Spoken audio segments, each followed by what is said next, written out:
ಎಲ್ಲರಿಗೂ ನಮಸ್ಕಾರ. ಸಮ್ಮರ್ ಸೀಸನಲ್ಲಿ ಅಡಿಗೆ ಮನೆಯಲ್ಲಿ ನಿಲ್ಲಿಕ್ಕೆ ನಾವು ಹೆಂಗಸರಿಗೆ ಮನಸ್ಸಿರುವುದಿಲ್ಲ.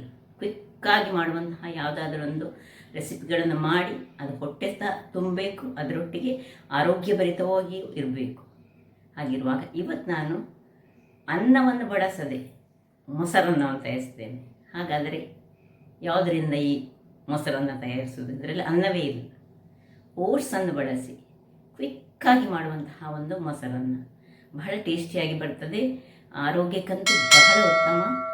ಈವನ್ ನೀವು ವೆಯ್ಟ್ ಲಾಸ್ ಮ್ಯಾನೇಜ್ಮೆಂಟಲ್ಲಿದ್ದರೆ ಇದಂತೂ ಹೇಳಿ ಮಾಡಿಸಿದಂತಹ ಒಂದು ಬ್ರೇಕ್ಫಾಸ್ಟ್ ಅಂತ ಹೇಳ್ಬೋದು. ಅದು ಸಹ ಅದರಲ್ಲಿ ನಾವು ಸ್ವಲ್ಪ ಈ ಫ್ರೈಡ್ ಕಡಲೆಕಾಳುಗಳನ್ನು ಹಾಕಿದರೆ ಪ್ರೋಟೀನ್ ಯುಕ್ತ, ಕ್ಯಾಲ್ಶಿಯಂ ಯುಕ್ತ, ಎಲ್ಲ ವಿಟಮಿನ್ಸ್ಗಳಿಂದ ತುಂಬಿದಂತಹ ಈ ಒಂದು ರೆಸಿಪಿ ಹೇಗೆ ಮಾಡೋದನ್ನು ನೋಡೋ ಮೊದಲು ಯಾರೆಲ್ಲ ನನ್ನ ಚಾನಲನ್ನು ನೋಡ್ತಿದ್ದೀರಿ, ಯಾರೆಲ್ಲ ಇನ್ನೂ ಸಬ್ಸ್ಕ್ರೈಬ್ ಮಾಡಿಲ್ಲ, ದಯವಿಟ್ಟು ಸಬ್ಸ್ಕ್ರೈಬ್ ಮಾಡಿ ಸಪೋರ್ಟ್ ಮಾಡಿ ಅಂತ ಹೇಳ್ತಾ ಬನ್ನಿ ಯಾವ ರೀತಿಯಲ್ಲಿ ಮಾಡೋದನ್ನು ನೋಡೋಣ.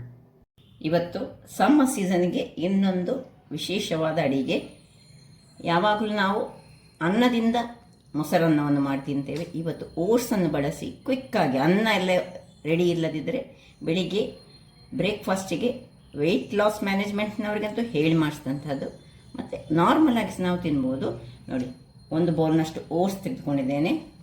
ಇಲ್ಲಿ ಕತ್ತರಿಸಿದ ಕ್ಯಾರೆಟ್ ಉಂಟು, ಕತ್ತರಿಸಿದಂತಹ ಕುಕುಂಬರ್ ಉಂಟು, ನೀರುಳ್ಳಿ, ಇನ್ನು ಕೊತ್ತಂಬರಿ ಸೊಪ್ಪು, ಇಲ್ಲಿ ಇದು ಸ್ಪ್ರಿಂಗ್ ಆನಿಯನ್, ಸ್ವಲ್ಪ ಕಡಲೆ ಬೀಜ, ಸ್ವಲ್ಪ ಜೀರಿಗೆ.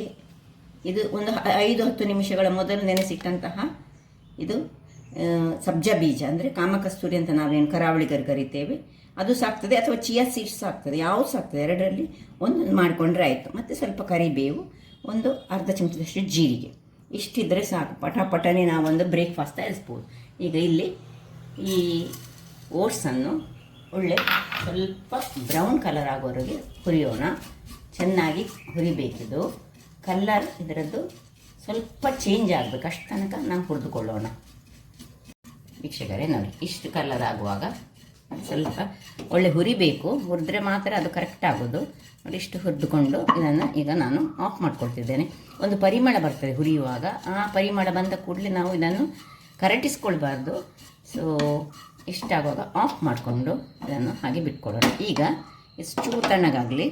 ಇಲ್ಲಿಗ ನಾವು ಒಂದು ಬೌಲನ್ನು ತೆಗೆದುಕೊಂಡು, ಬೌಲಿಗೆ ಮೊದಲಿಗೆ ನಾವು ಏನೆಲ್ಲ ನಿಮ್ಮ ಹತ್ರ ವೆಜಿಟೇಬಲ್ಸ್ ಉಂಟು ಅದನ್ನು ಹಾಕ್ಕೊಳ್ಬೋದು. ಇದು ಮಾತ್ರ ಈ ಕ್ಯಾರೆಟ್ ಮತ್ತು ಕುಕುಂಬರ್ ಹಾಕಿದರೆ ಬಹಳ ಚೆನ್ನಾಗಿ ಬರ್ತದೆ.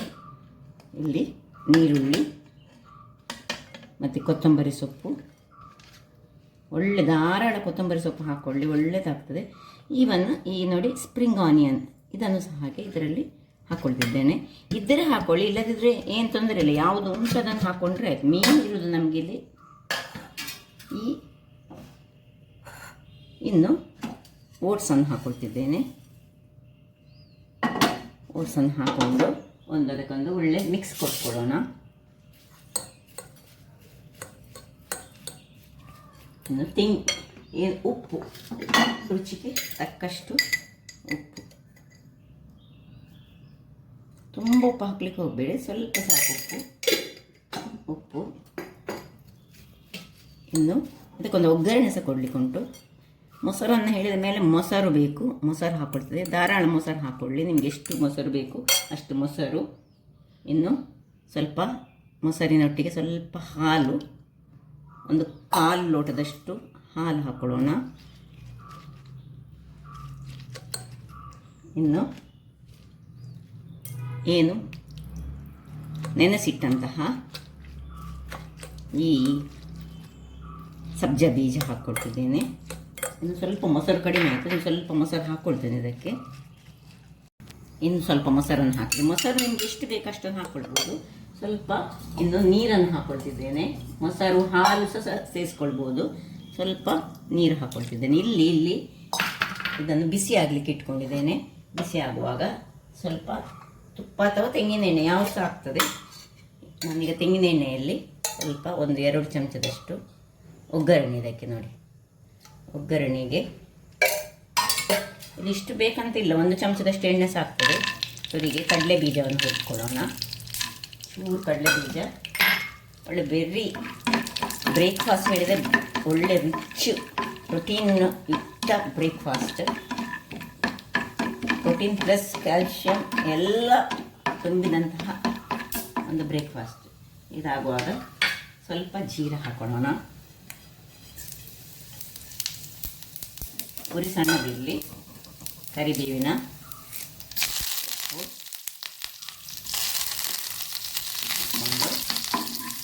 ಇಲ್ಲಿ ಕಾಯಿ ಮೆಣಸು, ನಾನು ಸ್ವಲ್ಪ ಖಾರ ಕಡಿಮೆ, ಕಾಯಿ ಮೆಣಸನ್ನು ಸಹ ಇದಕ್ಕೆ ಮಿಕ್ಸ್ ಮಾಡ್ಕೊಳ್ಬೋದು, ಅಥವಾ ಇಲ್ಲಿ ಕೆಂಪು ಮೆಣಸನ್ನು ಸಹ ಹಾಕ್ಕೊಳ್ಬೋದು. ಒಂದು ಕೆಂಪು ಮೆಣಸು ಹಾಕ್ಕೊಳ್ತೇನೆ ಇದಕ್ಕೆ. ನಾನು ಒಂದು ಕೆಂಪು ಮೆಣಸಲ್ಲಿ ನಾನು ಇದರಲ್ಲಿ ಒಂದು ಅರ್ಧದಷ್ಟು ಹಾಕ್ಕೊಳ್ತೇನೆ, ನನಗೆ ತುಂಬ ಖಾರ ಬೇಡ. ನೀವು ಗ್ರೀನ್ ಚಿಲ್ಲಿ ಸಹ ಇದಕ್ಕೆ ಯೂಸ್ ಮಾಡ್ಕೊಳ್ಬೋದು. ಆಯಿತು, ಇಷ್ಟ ಆಗುವಾಗ ಇದನ್ನು ಮಿಕ್ಸ್ ಮಾಡ್ಕೊಳ್ಳೋಣ.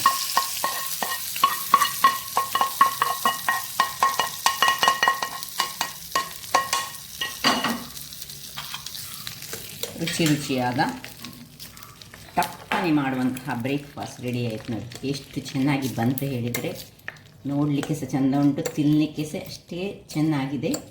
ಸೊ ಸಬ್ಜಾ ಬೀಜ ಹಾಕಿದ್ದೇವೆ ನಾವು, ಅದು ಸಹ ಡೈಜೆಷನ್ಗೆ ಸಹ ಒಳ್ಳೆಯದು, ಆರೋಗ್ಯಕ್ಕಂತೂ ಒಳ್ಳೆಯದೇ ಅಂತ ಹೇಳ್ಬೋದು. ಅದು ಸಹ ಈ ಸಮ್ಮರ್ ಸೀಸನಲ್ಲಿ ಇದನ್ನು ನೀರಿನಲ್ಲಿ ಹಾಕಿ ಕುಡಿದ್ರೆ ಸಹ ನಡೀತದೆ.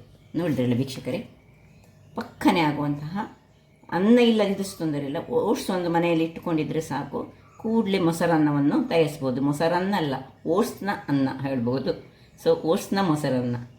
ಸೊ ಹಾಗಾದರೆ ನನ್ನ ಈ ಕುಕಿಂಗ್ ಚಾನಲ್ ನಿಮಗೆ ಇಷ್ಟ ಆದರೆ ಬೋಳೂರು ಸುವರ್ಣ ಚಾನಲನ್ನು ಲೈಕ್ ಮಾಡಿ, ಶೇರ್ ಮಾಡಿ, ಹಾಗೂ ಸಬ್ಸ್ಕ್ರೈಬ್ ಮಾಡಿ, ಹಾಗೂ ನನ್ನ ಇನ್ಸ್ಟಾಗ್ರಾಮ್ ಪೇಜನ್ನು ಫಾಲೋ ಮಾಡಿ. ಧನ್ಯವಾದಗಳು.